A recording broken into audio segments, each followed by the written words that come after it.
always paranoid. Like, thanks. All right, Bethany, shall we get started? It's like a minute to top of the hour, All right. and yeah, I guess. Thanks. The live stream is starting. Yep. All right, Bethany, shall we Hold on get a started? second. Alfredo's setting up. It's like a minute to top of the hour, All right. and give it one hot second. Yeah, The live sure. stream is starting. Yep. All right, Bethany, shall we Hold on get a started? second. Alfredo's setting up. It's like a minute to top of the hour, All right. and give it one hot second. Yeah, The live sure. stream is starting. Yep. All right, Bethany, shall we Hold on get a started? second. Alfredo's Hey, where's your setting up. phone? It's like a minute to top of the hour, All and right. And while we're waiting, if somebody could take a picture of Lloyd and I on stage, that would be great. I'm a little alien. Fantastic. I love it. I can't wait for you to describe this presentation, Lloyd, to your friends and colleagues, right? Yes, yes, that's gonna be cool.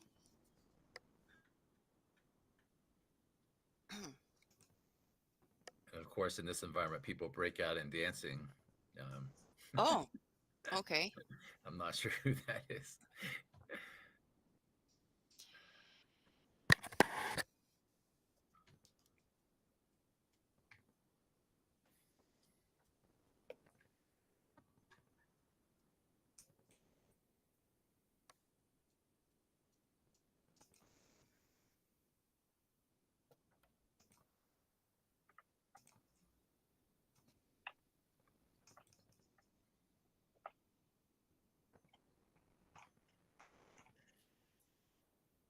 So, Lloyd, this is the environment that we're going to use to try virtual graduation Oh, coming up. We're trying to emulate a little bit more of the real experience for the graduates. So we should be able to call names uh, this graduation. how interesting. Very cool.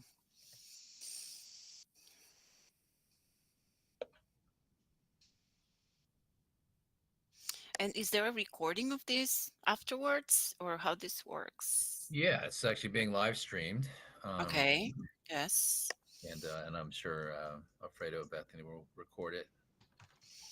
yes, it's being recorded. The live stream is live, so I'm keeping an eye on chat.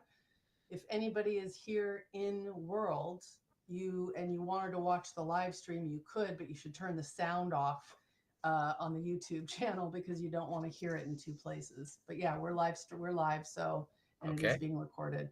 so are we ready to begin? Yeah, I think so. It's 3:02, so we're Okay, we're we're ready to go. Thanks. excellent. All right, well, welcome everyone. Thank you so much for being part of history. She's there. This is our There. new attempt to The bring bird is there. the CLA conference experience to all of the students, faculty, and staff that don't have a chance to join us in Pasadena. As was mentioned to Loida, this is the third time I've seen her now in three different environments, but I think this one may be the most interesting, Loida, of all. Loida is a great friend of the program, a huge ambassador for Field, former ALA president, and I can't say enough about her and her influence, impact, energy, and what a global traveler you are too, Lloyd Esso. But I'm delighted to say that we have given you the most unique visit yet, right? So, with that being said, let me welcome and present to you Loida Garcia Febo, who's going to give us our keynote presentation before we go to our poster sessions. Loida? Thank you, Dr. Chow. And hello to everyone. Hola. Let's library. And yes, that on the screen is John Shaw. Um, he was at the ALA conference last year, and it was just fantastic to meet him. He is an author of a children book, and that to my right, or maybe to your left, depending where you are, is Emilio Esteves, that whom I met when I was ALA president. So this is, I want to today. I want to celebrate librarianship and librarians, and I thought that I could show these pictures to kind of like jumpstart this fabulous day, and to also show how can we impact communities, our country, and beyond. Librarians are not just bookkeepers. They are advocates for knowledge, essential pillars of democracy, and they help communities in different ways. And increasingly, they are champions of wellness. And today, I'd like to celebrate library workers, and we'll share the top areas where librarians are making a difference today, including advocating for libraries, providing support to communities affected by natural disasters, navigating the evolving landscape of AI, and promoting wellness initiatives, and supporting democracy. Let's see if I can pass my slides. Oh, great. Okay. Throughout the centuries, librarians continue to adapt and thrive, proving that they are and we are truly awesome agents of change. Librarians play a crucial role in society, and their visibility in various media and platform can have significant benefits. And I will mention some of the reasons soon, but I wanted to also show some pictures to kind of like motivate the students and the new librarians. And this is when ALA, the American Library Association, was invited to NASDAQ to ring the bell. And I did that. So I was the lucky one ringing the bell together with librarians in the tri-state area, which is New York, Connecticut, and New Jersey. And these here on the screen are library directors, professors at the library schools, and different leaders. And we were there, yes, because I do believe that visibility is very important for librarians, in advocating whatever you can is very, very important as well. We are in the media. This is Univision. It's the largest Spanish language TV in the nation. And there I am talking about banned books. And then ABC here in New York. I'm fortunate. I live in New York City. CNN in Español. Another Prende, which is another live streaming that Univision has in Español. And well, ABC, it's a mainstream English. Also, it's cool to participate in social media kind of viral movements, if you can, to bring visibility to your library or librarianship. And of course, what a better example than Michelle. He is just lovely, and it's everywhere, and it's just wonderful. Some of the reasons why it's so important to bring this visibility to librarians and librarianship. Um, we are supporting information literacy and advocating for that. So that also helps. Also, it helps us to support cultural preservation, community engagement, support for education, advocacy for access to information, highlighting innovation, global cooperation, and professional identity. It brings greater visibility, and it can enhance the public's understanding of what librarians do, helping to elevate the profession and attract new talent to the field. By sharing their expertise and passion across various platforms, librarians can advocate for the vital role they play in society and inspire future generations to value and support libraries. Now, let's go to the first kind of trend, library advocacy. Librarians should advocate for libraries everywhere for several compelling reasons, and I have top five. Access to information, community engagement, educational support. Libraries play a crucial role in supporting education at all levels, from early literacy programs to resources for lifelong learnings. Advocating for libraries underscores their importance in enhancing educational outcomes and helping individuals reach their full potential. Also, another reason is preservation of knowledge, advocacy for equity and inclusion, and advocacy for salary equity. That's part of our advocacy. And by championing these causes, librarians can help ensure that libraries remain vital institutions that support individuals and communities in meaningful ways. And let me show you some pictures. Here it's library advocacy at the United Nations. I presented the first library program there. So I've been advocating for libraries at the UN now 10 years, a little bit over 10 years. And together with reporters and journalists, the United Nations classify us as information intermediaries. And so that is very interesting if you didn't know about that. More about library advocacy with the IFLA president at the time. We also go to the High Level Political Forum every July at the UN here in New York and present programs like this one on the screen together with the UN Library and other librarians from other countries. ALA and the subcommittee on the United Nations that I chair presented a program less than a month ago during the United Nations General Assembly titled Libraries Powering the United Nations Digital Compact.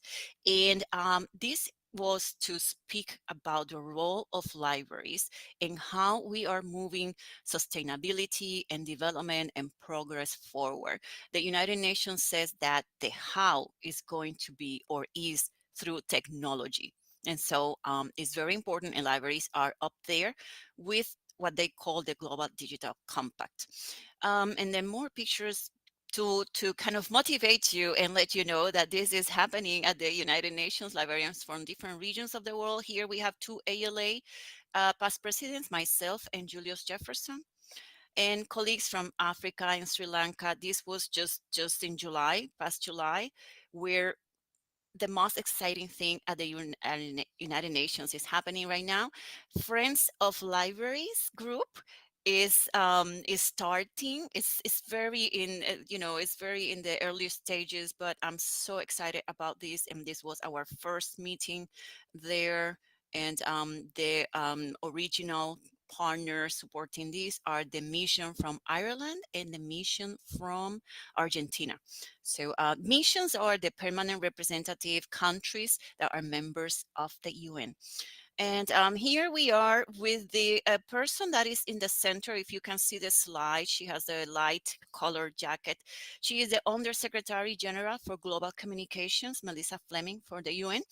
And recently they released a report on information integrity, which is what the UN call is a positive term to group misinformation, fake news, and that type of mistrust.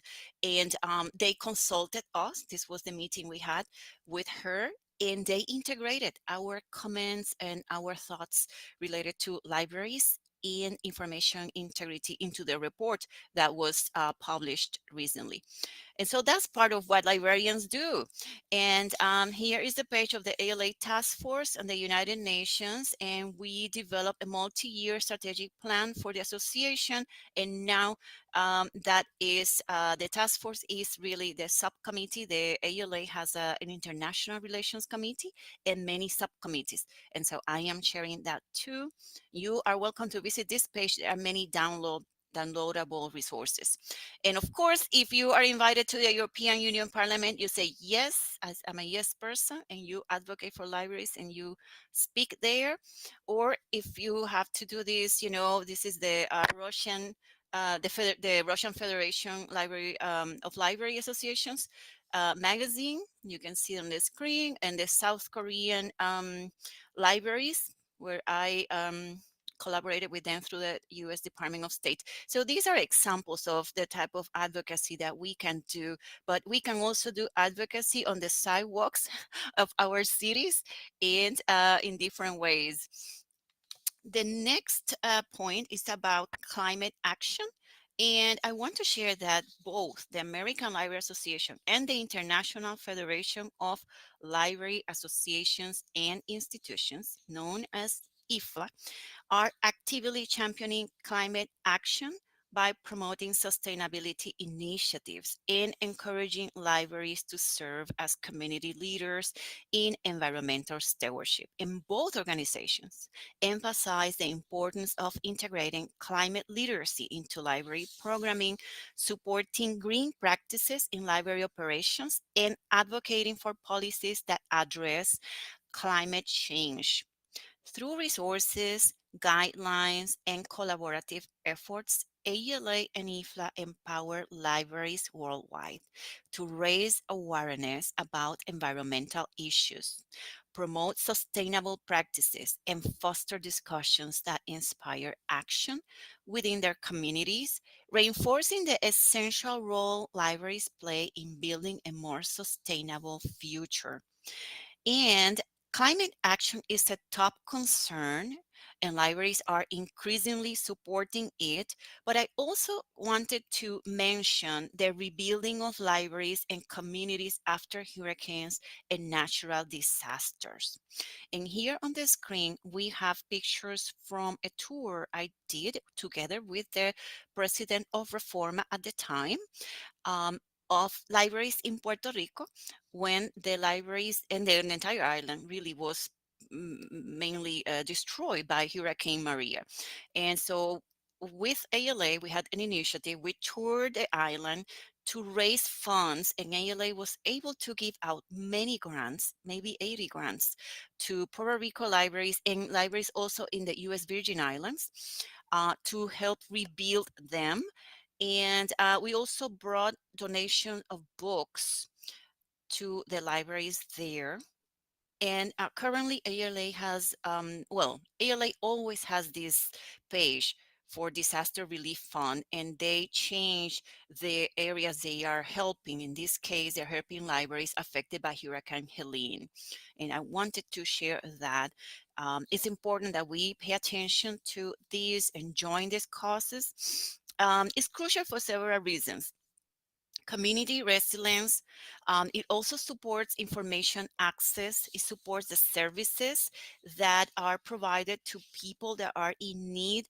For instance, job assistance, mental health resources, educational programs.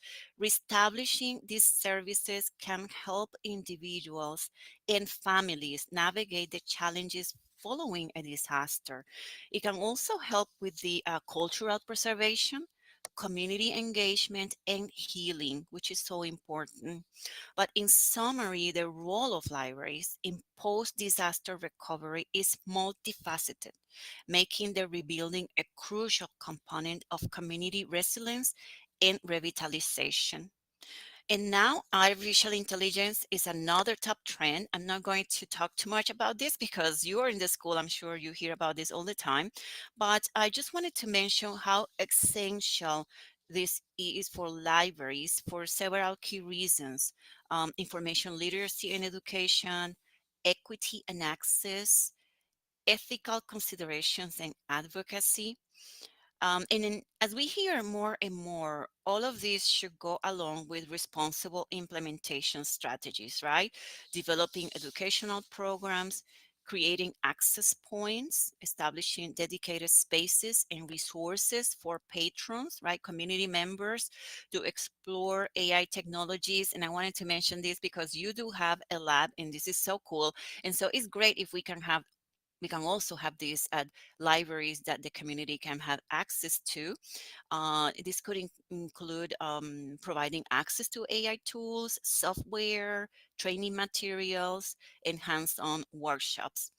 And the last point is also to engage in ethical dialogue, host discussions and panels and forums um, to address the ethical implications of AI, involving the community members, policymakers, technology experts, to foster a broad dialogue and on responsible AI use and its societal impact. I do believe that by proactively addressing AI, libraries can ensure they remain relevant, equitable, and ethical, in this evolving technological landscape. And I wanted to mention that in May, just a few months ago, the ALA United Nations Subcommittee presented a 3-hour event with leaders that are from the kind of global library environment. We have the chief librarian of the British Library. We have Dr. Leo Law. He jump-started the global research on AI. The director of the UN Library there, the current president of ALA, Dr. Anthony Chow was there too. And these global leaders were talking about AI and sustainability, AI and open access, AI and cybersecurity. And so I thought that this was a very unique program, still is. And I encourage people to visit the page, and the recording is available. IFLA also presented 24 hours of global IT in libraries. This was very cool. They presented programming and different sessions in several time zones. I think it was 3 different time zones for people in all regions of the world, South America, the Pacific, Europe, to attend several sessions. It was very interesting, and you can visit the IFLA section in IT to check out if they have recordings and resources. The Association of College and Research Libraries just launched a discussion group, and if you are an ALA member, you can join the mailing list. And I think I just received 1 or 2 of the first emails, and it's really groundbreaking. I'm very excited about that. And of course, you probably all saw these news, so fabulous, that now there is the Silicon Valley Center for Artificial Intelligence and Cybersecurity, that it was rebranded. And this is really good news for our field. It's the first, I think, LIS program with such a service and offerings. And now the next trend is wellness. As you know, I really love that area. Why is this so crucial?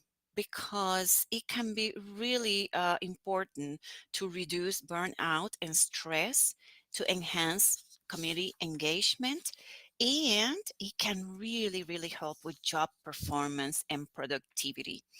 By prioritizing wellness, libraries can support their staff, improve service delivery, and create a more vibrant and effective community resource. And here we have it. The school is the only LIS program in the world, including wellness in the curriculum and at the level it does. And for the LIS community, you can visit the wellness page. There is a blog, some blog entries. There are videos on the YouTube channel.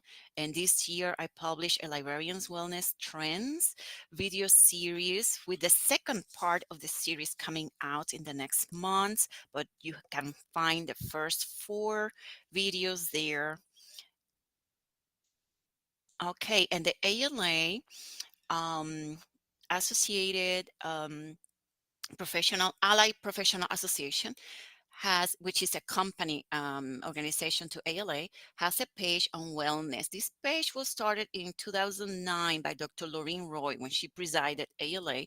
And almost 10 years later, when I was president, we revamped the page. I invite everybody to look at it. And now we arrive to the last trend. It's about democracy. And democracy is essential. It is essential for librarians to engage in discussions about democracy for several reasons. For instance, promoting informed citizenship, safeguarding freedom of expression, and encouraging civic engagement. Librarians are uniquely positioned to champion democratic values and engage their communities in meaningful dialogues that uphold the principles of democracy, equity, and inclusion. Additionally, by addressing these topics, librarians not only enhance the democratic process, but also contribute to building more resilient and informed communities.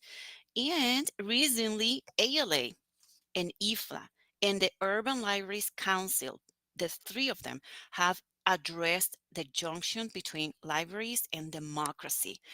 The Urban Libraries Council just had a huge event in September, and they published a Declaration of Democracy. It's a statement that calls on libraries to protect democracy and ensure that all community members can participate in democratic processes. ALA and the San Jose State University are collaborating on an initiative, and the new one is called the ALA Think Tank. You've probably seen this. Uh, the registration is open. Join us on October 30th, Building Bridges, Democracy, Peace, and Conflict Resolution in the Modern World. And this is the page from the school. It will be keynote by Nancy Kranick. She is a past ALA president, very involved in different civic initiatives. And the event features two sessions, examples from the field addressing regional and local conflicts, and tools and strategies. And each one has a breakout session for attendees to come together, converse, and identify solutions to conflicts in their communities. Very promising. I am already very inspired. And in conclusion, going back to the first slide, right? With Let's Library, I wanted to highlight the vital and evolving role libraries play in our communities, emphasizing key library trends. As we navigate the challenges of a rapidly changing world, libraries stand as essential pillars of knowledge, resilience, and community engagement. And by embracing these trends, we can ensure that libraries continue to thrive as inclusive spaces that empower individuals, foster lifelong learning, and uphold the principles of equity and democracy for all.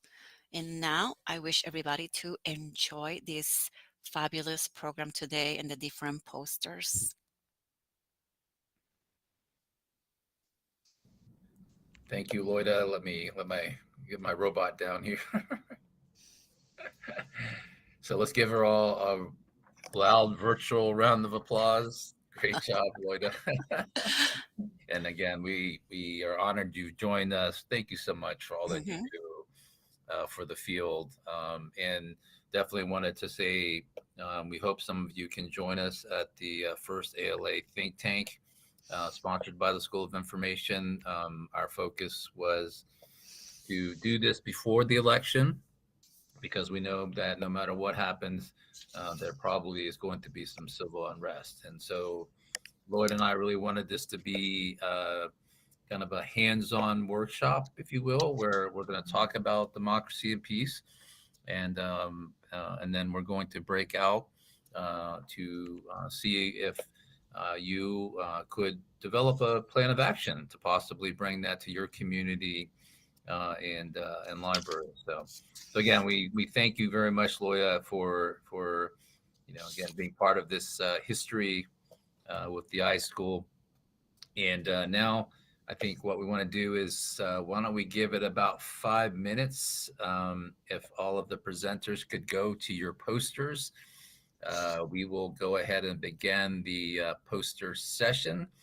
And for all of the guests and also presenters, feel definitely visit your fellow presenters and talk to them about the different research and projects that we're working on. And Lloyd, I think you'll be very pleased with the amazing projects that our students are working on and the scope and breadth in which those projects cover. So again, thanks again.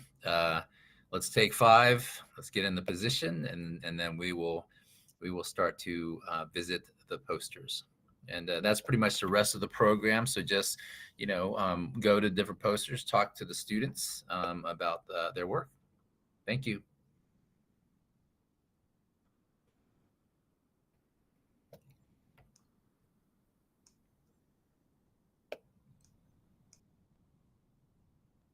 And Loida, this is the scene is an actual photo of somewhere in Greenland.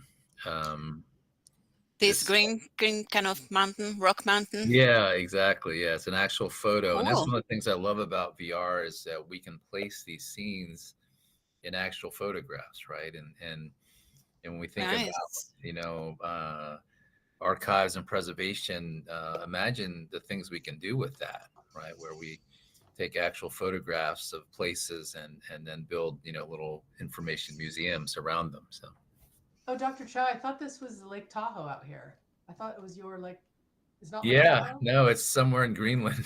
Oh, I just know it's your photo because I Yeah, couldn't get a good 360 photo. So I was like, yeah, I happen to have that in a folder. I was like, well, I'll just use this for a no while. worries. Yeah, it was, the students are so much more creative than I am. They found it that, and Loida, we use this photo to create a VR resume for myself. So Oh, how cool. yeah, All right, let me see if I can, how can I, oh, Jesus, I wanted to go through the wall. yep. Right behind you are some stairs. Okay. Loida, you can use the go-to menu in the top part of your screen, and you can go to each of the presentation areas: the poster room 1, poster room 2, Oh, thank you. Okay. patio. Yeah, that's a faster way. Teletransportation. I can't It is wait a for that to be a reality. it is a Yes, reality in virtual environments. I like Yes. it. All right. So now I'm Great job, here. Loida. Thank you so much. Okay. Yes. And yes, this is fabulous. I can't wait to do this again. All Thanks. Okay. right. So now All I'm right, Loida. here. All right. I so can you? I'm here in the. Uh, what is this? Charlie You're in the auditorium. Green. Oh, I'm in the Or auditorium. oh no, you were in the auditorium. I'm following Dr. Chow. I thought it was Yeah. yeah.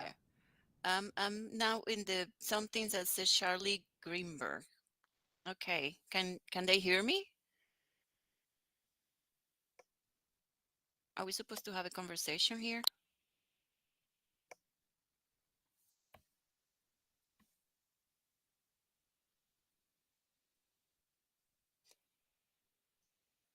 Okay.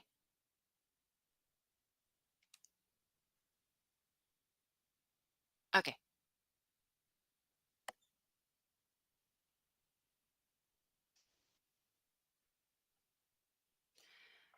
Okay. So I'm here.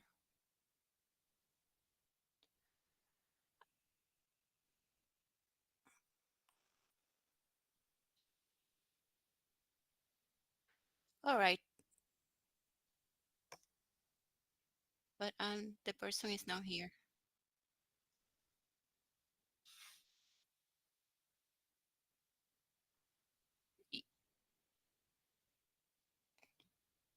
Mm-hmm.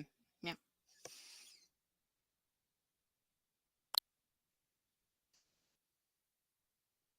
Okay.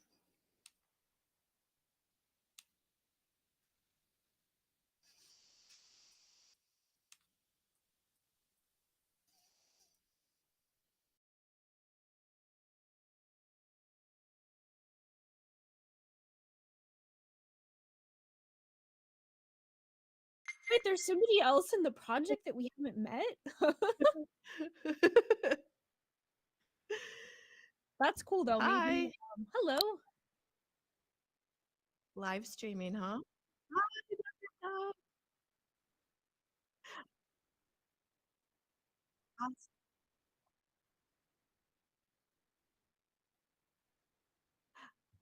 Awesome. So this is Reading Nation Waterfalls poster about book ecosystems and what we've done on 5 Native American lands.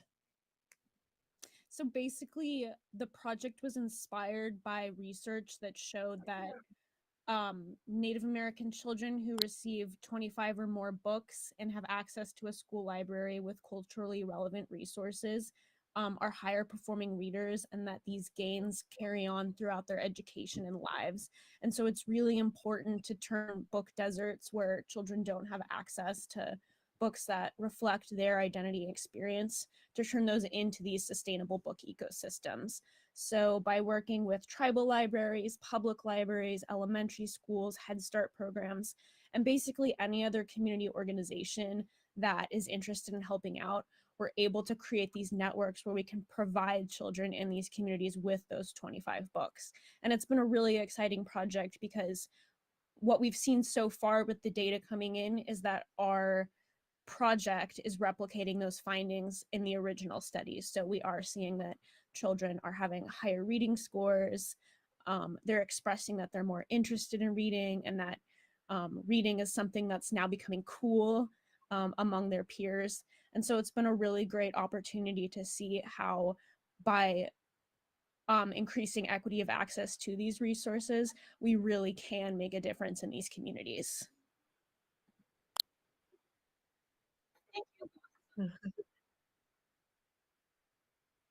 Yeah, thanks for coming by.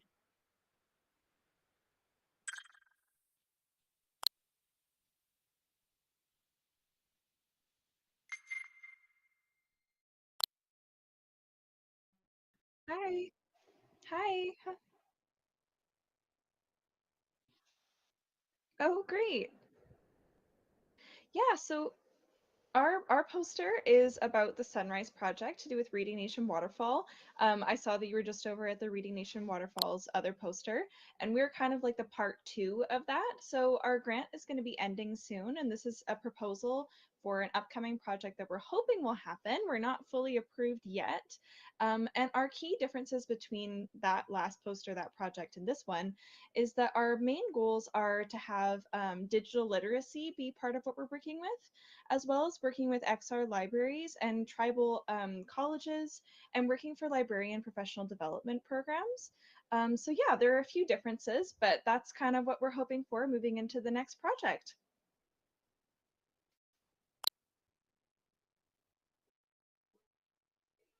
Awesome, thank you so much.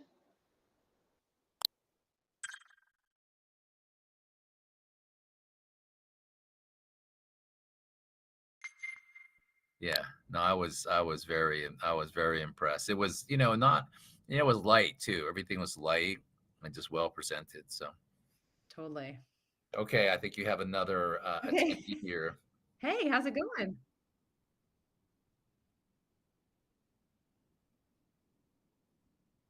Awesome. So we will stop talking about food Yes, and start talking on to other topics.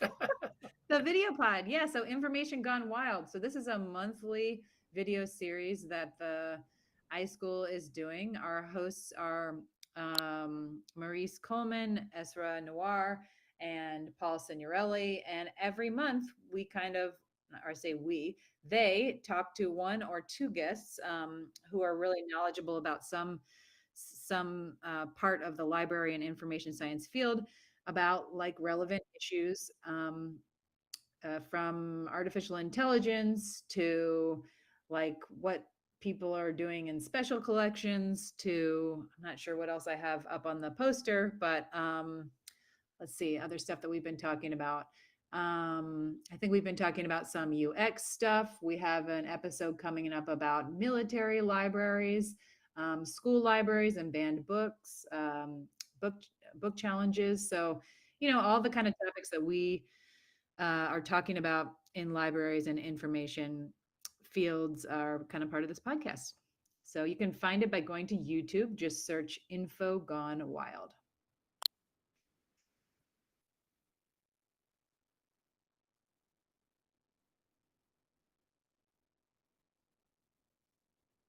Yeah, totally. Thanks for stopping by. Hey, Bethany. Hey, you Hi, guys. Alfredo. Hey, Alfredo, before you go anywhere else, I was just going to recommend that you go to the next place I was going to send you is to see Abby. Or I'm sorry, not Abby. Abby's standing right behind me. I was just talking to Charlene Harden, and she's got a link to another frame room, so you could go talk to her for a second, and then click on the other frame room and jump into it, and then jump back to this room. Charlene's poster is I think it's in poster room. Is it poster room 1? Oh.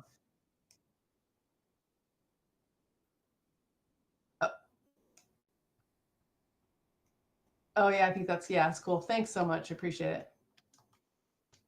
Bye.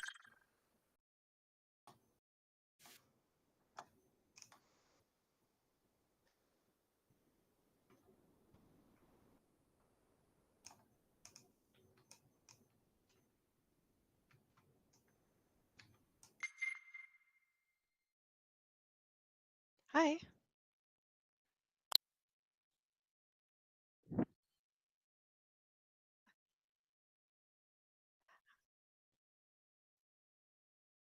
Oh, for sure. Thanks for stopping by. Well, this is a project for basically a passive program at the Scottsdale Public Library, the Civic Center. We're going to be doing basically a pilot program in the beginning of next year.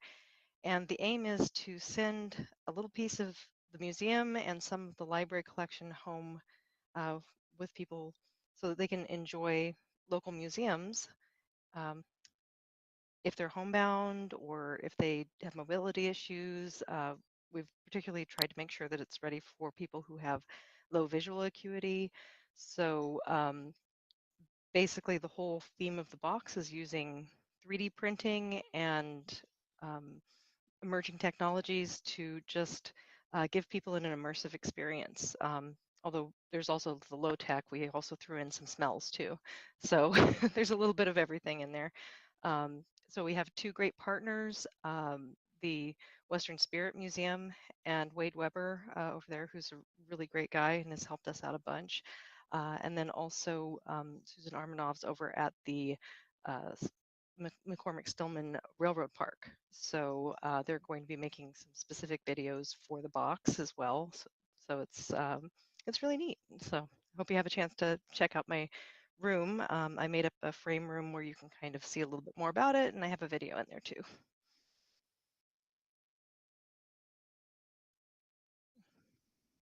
Yes, but there's also if over to your the side here, the little doorway that also leads in there as well. And there's a way back. I didn't trap anybody in there, I promise.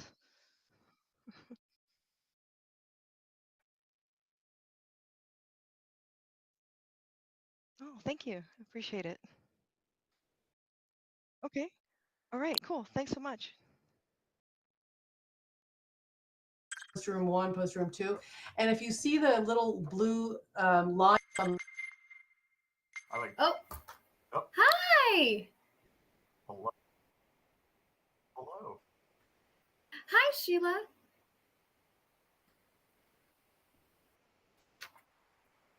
Okay. Hi, Sheila. Hi, Alfredo. Hi, folks. My name is Candace. Tristan is actually just visiting right now, but you can see, I wish I could point, but I know how to wave and raise my hand. But over there, Jackie is one of my other group mates here. And we have been working with Dr. Yulia Gozart, designed to support Ukrainian children during the Russian-Ukrainian war. As we know, in February of 2022, Russia invaded Ukraine. Since the following fall, Dr. Gozart has created initiatives like Children Draw War, Not Flowers. It's an art competition. And also another poetry event called Children's Voices of War. And this helps children express their experiences. Now we're partnering with Little Free Library to build safe spaces in Ukraine where children can access books and even take some home. We are adapting Dr. Chow's existing book ecosystem model, which you can learn about more in the Reading Nation waterfall and a couple other posters around here, to provide resources that nurture literacy and emotional healing during this difficult time. So here we are.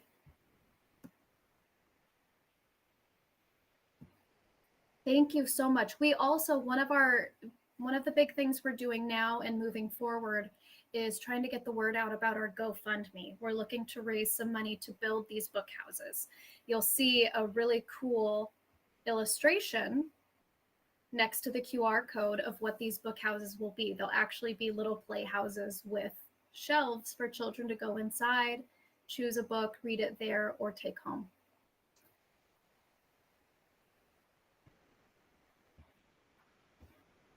My pleasure. Thanks for visiting. See you next time.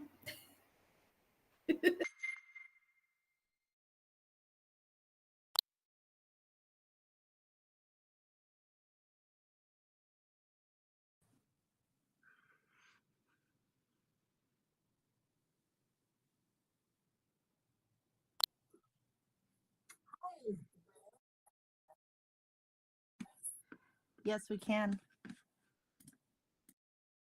Or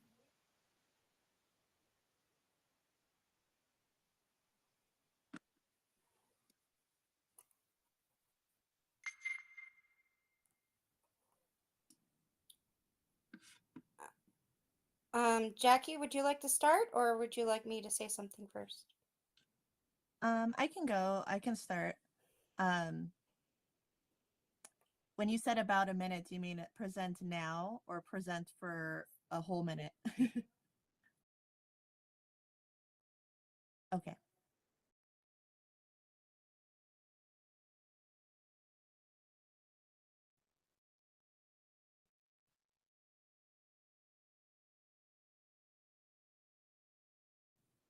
Okay, right. I'll introduce the project and then we can kind of go back and forth if you'd like. Sure, sounds good. So today we're going to be sharing a little bit about our project that we've been working on as graduate interns with Dr. Chow through with the Litter Free Library organization.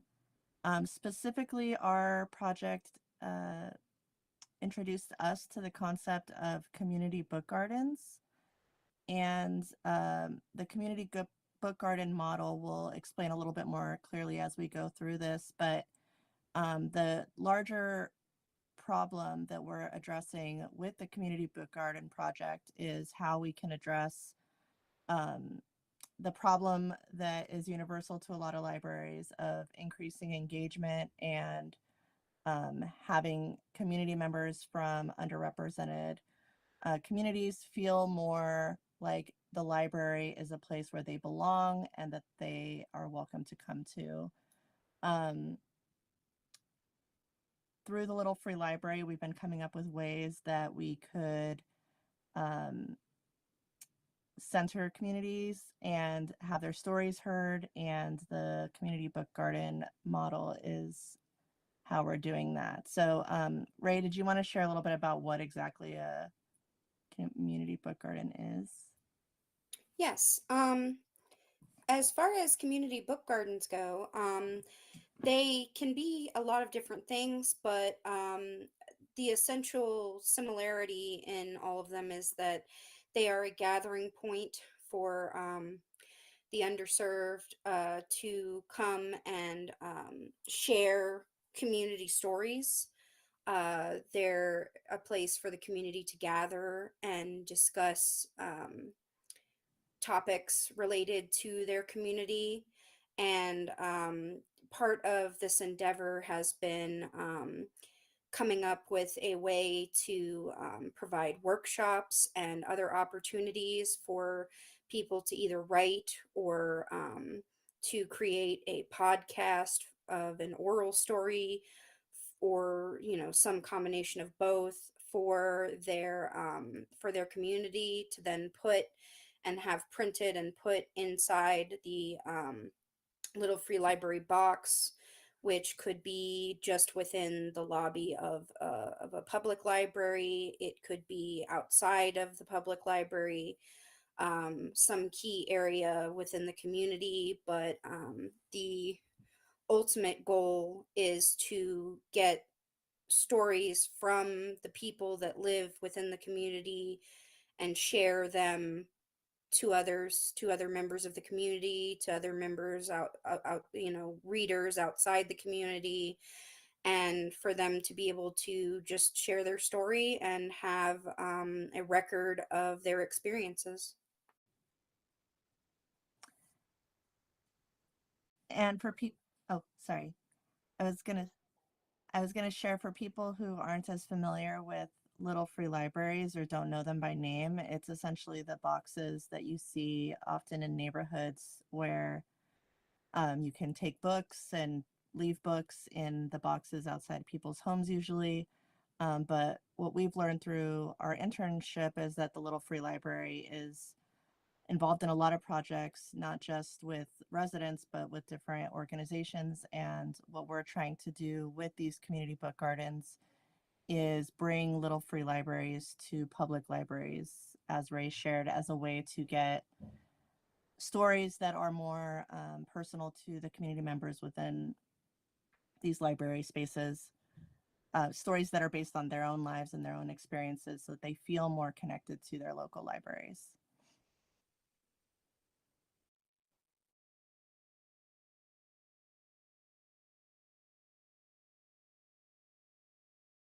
Thank you. Thank you.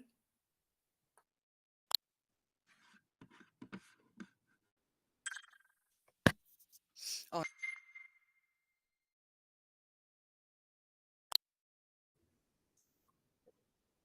Yes, I am.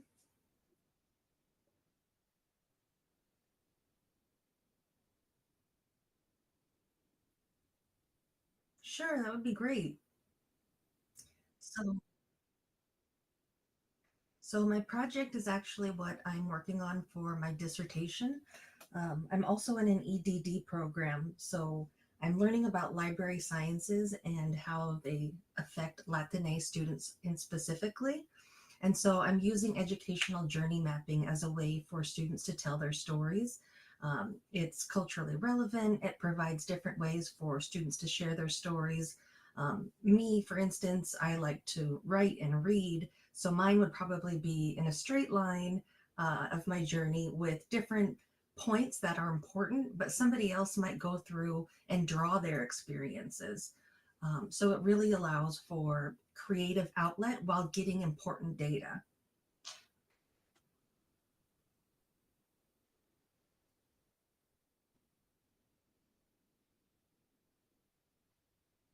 Oh, will do. Thank you.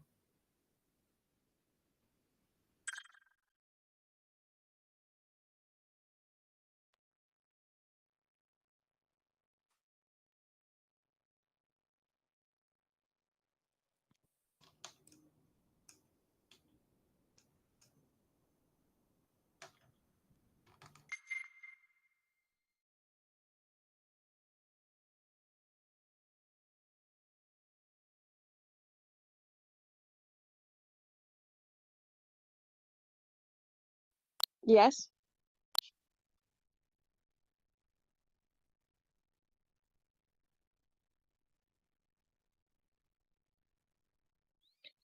Yes. This is a poster we made on our jobs as social media assistants for the iSchool. Is Rebecca, are you here? Okay. Oh, okay.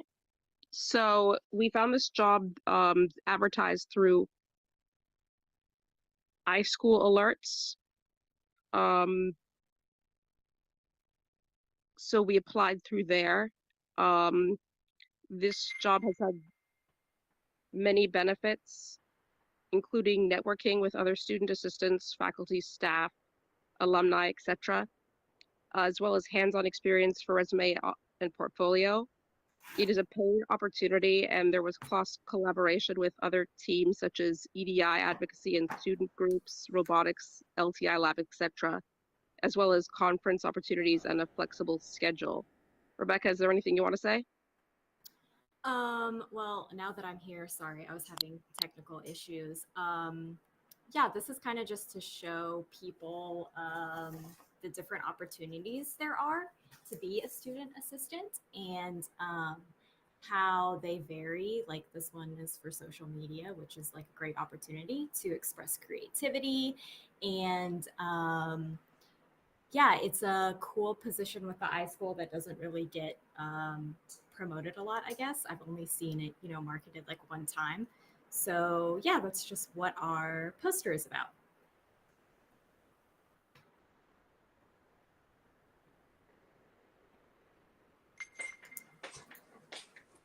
Thank you.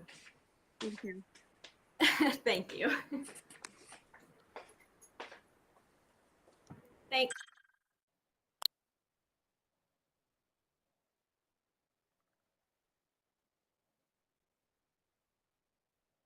This is very precarious over here. Oh, hello, live stream. Hello. Yes. Yeah. Oh, hi. Hi, guys. Wow. Hello, world.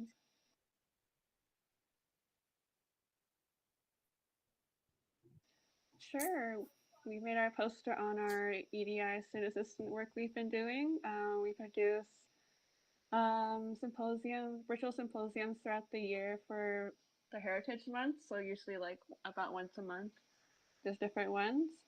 And some of the things we do is we recruit speakers from the actual communities that are involved, are featured, and make sure they're compensated for their time and work. And the events are free and you can find them online. So it's more available to everyone out there. And recently we expanded to include a disability pride event and soon a first generation students event. Is that good? Any more? Okay. Thank you. Thank you. Download something, Okay. but it's a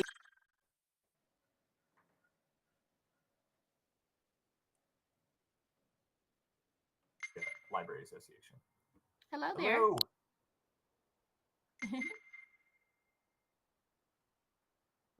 Oh, hi. Hi, everybody.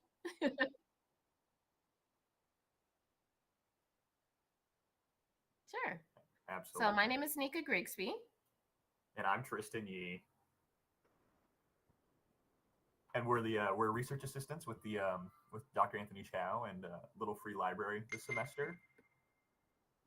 And we're taking care of New Mexico, the Bahamas, and we also have another part of our team that is on taking care of Kenya. So what we're doing is trying to get little free library boxes placed in those areas and distribute books to the children for them to keep. Yes, so following the Reading Nation waterfall model established previously, basically we're setting up book ecosystems in, again, various communities. So this is kind of like a far-reaching project with different teams, again, in Kenya, the Bahamas, New Mexico, and California. And so in Kenya and the Bahamas, we'll be setting up not just box installations at like various points in the community to target children ages 10 and under, but also working with local partners and partners in America to get library certifications for local community members so that they can both like curate the boxes and also like contribute to the community and like, again, just increase literacy all throughout their community.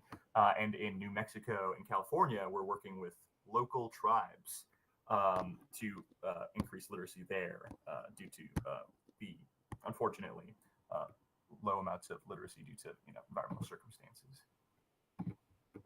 So some of those areas we already have boxes placed, so we're just trying to distribute them to more pueblos so that they can start distributing books from there as well.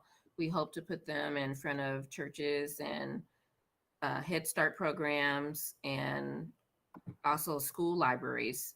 And hopefully we'll have the school librarians curate as well as in the Head Starts.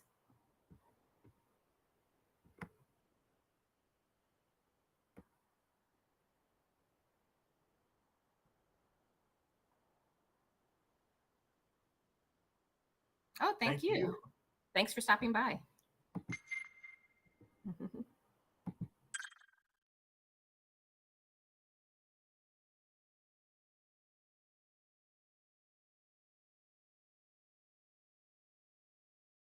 too. We present in there and we talk about all the different environments that we use, because there's, if you sink all your efforts into one kind of location, that's a problem. Remember all space, right?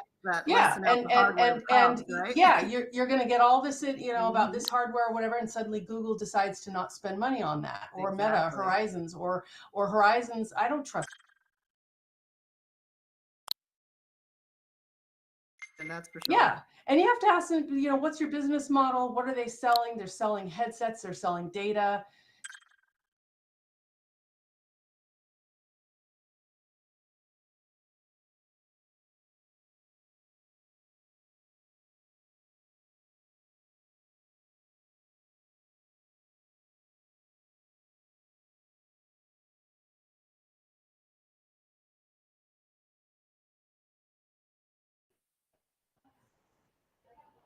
guess I should be nice and pop into the ones I don't know too.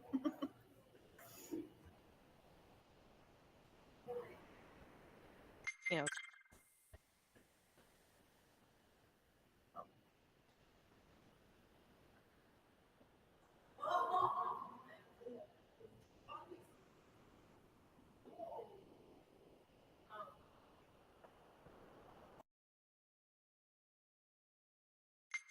The partnerships, never mind landing and having people tell you that about they're an educational consultant. Like, I get like seriously.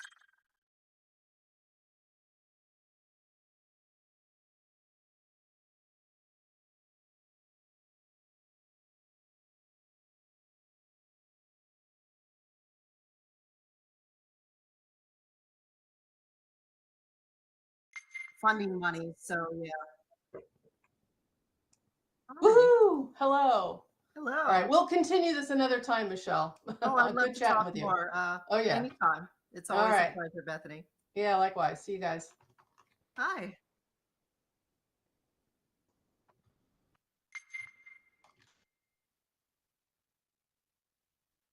Sure. I am working here. My name is Michelle Atwater, and I'm working with Sam here.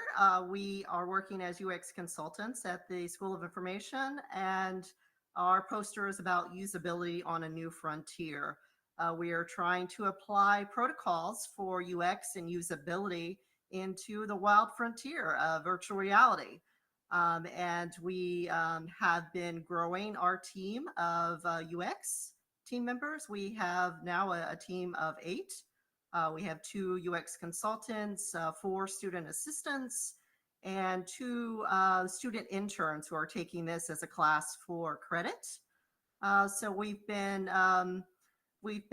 getting feedback, very positive on the immersive experiences thus far.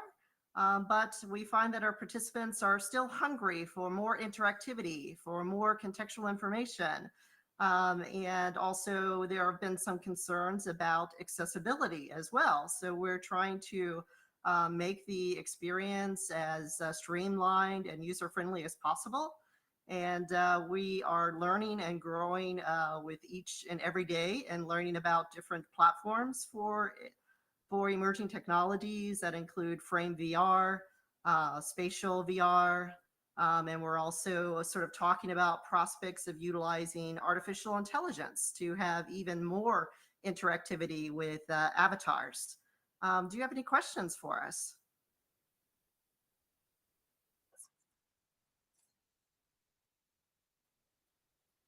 Yes, Sam. Yeah, Sam is having some audio and connectivity problems today.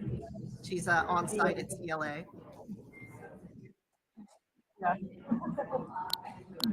Oh, it's been our pleasure. We've enjoyed this experience, and we're hoping to continue to create more useful and usable spaces in virtual reality and continue to add more emerging technologies into the arena. So it's been our pleasure to present the poster to you today.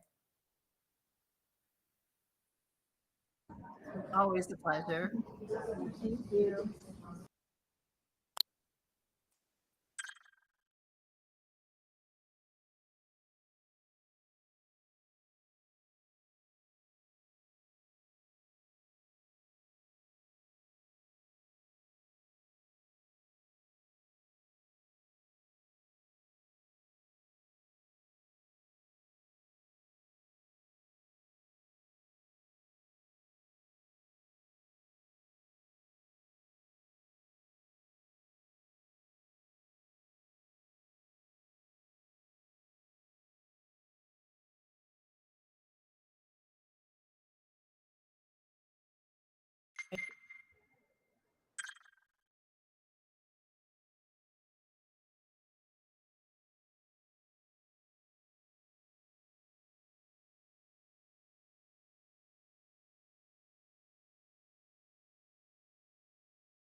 Hello, live stream.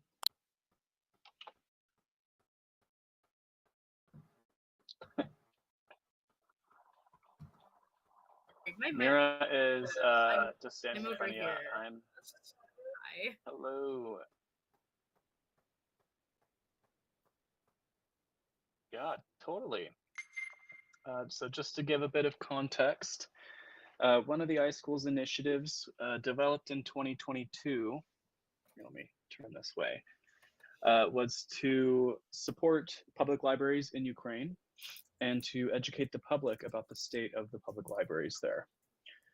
So for our team, what we decided to do, we were asked to perform a content audit on the website that was created for Ukrainian libraries in wartime.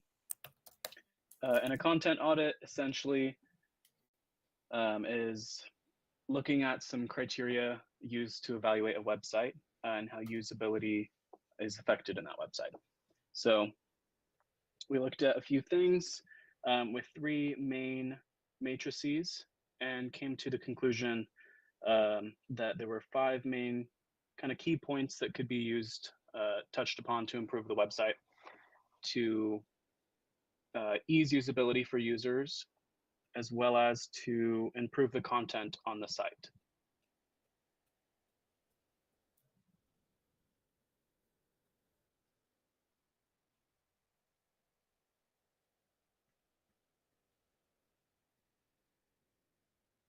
Yeah, thank you. Thank you. Thank you. Thank you.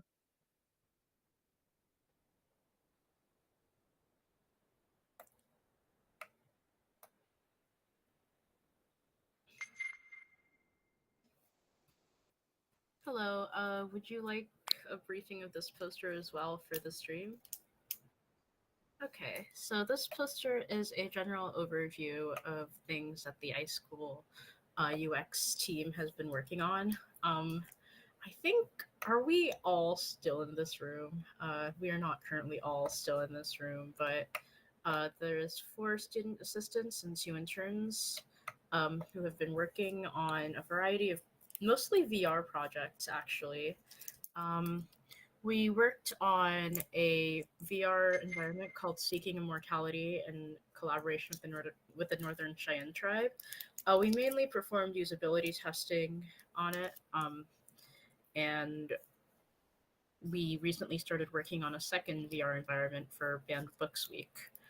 This poster was created before we really got started with the Banned Books Week thing, so it's a little bit out of date, but we also recently finished testing that. And we've also been working on a blog page about Ukrainian libraries in wartime.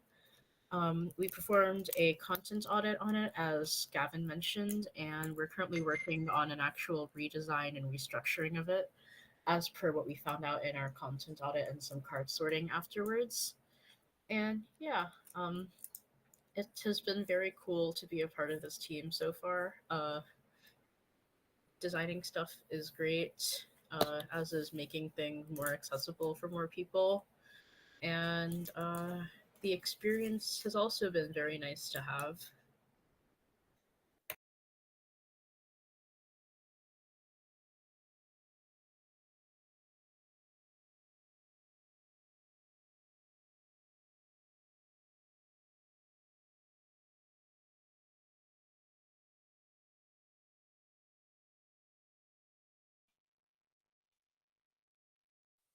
Thank you.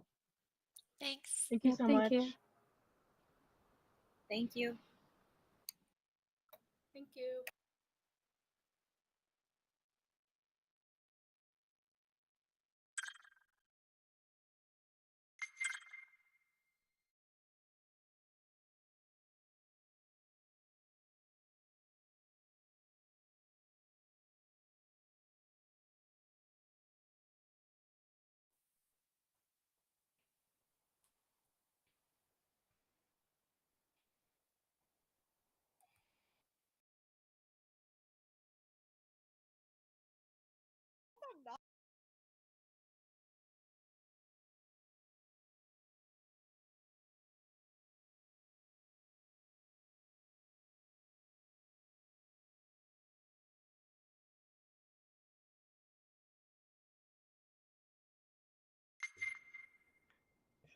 and the trains and the people, the crowd. Yeah, that's the kind of thing that I'd like to add. I mean, I basically need to find somebody who's willing to host it, because the library is kind of reluctant about things, especially